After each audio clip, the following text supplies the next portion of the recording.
তো এখন আমরা এই রুমের ভেতরে আছি। রুমের মধ্যে রুমটা খুব সুন্দর আছে, ছোটোখাটো আছে কিন্তু বেশ ভালো রুমটা আছে। তো এই রুমের মধ্যে এখন স্টে করব। মোটামুটি এখন 1টা বাজে। সারা রাত এখানে থাকবো, এখানে বেরোবো মোটামুটি ওই ভোর 4টে 5টার সময়। আমার ফ্লাইট আছে 7টা 50-এ। ঠিক আছে, ওই প্রথমবার ফ্লাইটে চাপবো, পুরো এক্সাইটেড। খুব মানে বেশ খুশি খুশি ভাব, ভালো লাগছে। একটু নার্ভাস, একটু ভয়, একটু এক্সাইটেড। চলো, আমি আসলে চাই আমার সাথে সাথে তোমরা আমার সাথে চলো। মানে আমি যাচ্ছি না প্লেনে, আমার সাথে সাথে যত আমার ভিউয়ার্স সাবস্ক্রাইবার আছে সবাই কিন্তু আমার সাথে যাচ্ছে এই ফ্লাইটে জার্নিতে। ঠিক আছে, তো চলো আজ দেখি এখানে রাত থাকি। তো এখান থেকে আমরা বেরোবো ভোরে, তারপর দেখা হচ্ছে। ঠিক আছে, চলো। তো ফাইনালি আমাদের খাবার চলে এসেছে, এবং খাবারগুলো তোমরা দেখো কি খাবার এসেছে।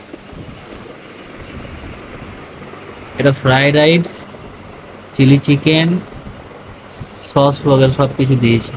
তো যাই